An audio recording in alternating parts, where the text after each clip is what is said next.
Silk Smitha പണ്ട് അല്പവസ്ത്രധാരിയായി മലയാള സിനിമയിലൊക്കെ അഭിനയിക്കുന്ന സമയത്ത് മലയാളികളായ നമ്മളിൽ പലരും പറയുമായിരുന്നു, നാണക്കേട്, ആ പെണ്ണിന് കുറച്ചുകൂടെ തുണി കൊടുത്ത് അഭിനയിച്ചുകൂടെ, ഇത് ചെറിയ കുട്ടികളടക്കം നമ്മുടെ സമൂഹത്തിൽ പലരും കാണുന്നതല്ലേ, വളരെ മോശം എന്നൊക്കെ പറയുമായിരുന്നു. എന്നാൽ ഇന്ന് സോഷ്യൽ മീഡിയ വഴി പണം സമ്പാദിക്കാമെന്ന മാർഗത്തിലേക്ക് വന്നപ്പോൾ മലയാളി മംഗമാരായ പലരും അല്പവസ്ത്രം ധരിച്ച്, സിൽക്ക് സ്മിത പണ്ട് ഉപയോഗിച്ചതിന്റെ അത്രവും പോലും വസ്ത്രം ധരിക്കാതെ സോഷ്യൽ മീഡിയയിൽ പ്രത്യക്ഷപ്പെട്ടു തുടങ്ങി.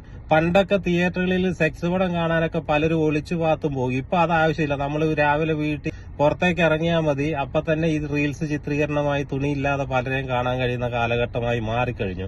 അപ്പൊ ഒരു കാര്യം, ഇന്ന് പിഞ്ചു കുട്ടികളില്ല, സമൂഹത്തിലെ പലരും ഇത് കണ്ടാൽ മോശമില്ല എന്ന രീതിയിലേക്ക് സമൂഹം മാറിക്കഴിഞ്ഞു. അതാണ് കാലത്തിനനുസരിച്ചൊരു മാറ്റമെന്ന് പറയുന്നത്. എന്നാലും പണ്ട് ഇതിനെയൊക്കെ വിമർശിച്ച ഒരുപാട് പേര് ഇന്ന് അത് ഉപയോഗിച്ച് വരുമാന മാർഗം കണ്ടെത്തുന്നു. അപ്പൊ ഭംഗിയുള്ള ശരീരവും ഷേപ്പുള്ള ശരീരവും ഒക്കെ ഉണ്ടെങ്കിൽ അപ്പൊ സോഷ്യൽ മീഡിയ പണം ഉണ്ടാക്കാൻ പറ്റിയ പ്ലാറ്റ്ഫോമാണെന്ന് തിരിച്ചറിഞ്ഞ് ഒരു വരുമാന മാർഗമായി കണ്ടെത്തുന്നു. വളർന്നു വരുന്ന തലമുറ കാണും ഇത് നാണക്കേടാണെന്ന് പണ്ട് പറഞ്ഞവരൊന്നും ഇപ്പൊ അതിനെക്കുറിച്ച് പ്രതികരിക്കുന്നില്ല. കാരണം എന്താന്ന് വെച്ചാൽ പ്രതികരിച്ചിട്ട് കാര്യമില്ല.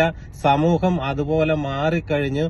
പണമാണ് പ്രധാനം എന്ന് എല്ലാവർക്കും തിരിച്ചറിവുണ്ടായിരിക്കുന്നു. അതുകൊണ്ട് എല്ലാവരും പണം ഉണ്ടാക്കാൻ സ്വന്തം ശരീരം വരെ തുണിയില്ലാതെ പ്രദർശിപ്പിച്ചുകൊണ്ടുള്ള ഓട്ടത്തിലാണ്. 5-10 വർഷം കഴിയുമ്പോൾ നമ്മുടെയൊക്കെ വിദേശ രാജ്യങ്ങളെ പോലെ തുണി ഉടുക്കാതെ പലരെയും സമൂഹത്തിന്റെ പല ഭാഗങ്ങളിലും കാണേണ്ടി വരും എന്ന സത്യം നമ്മൾ ഓർത്തിരിക്കണം.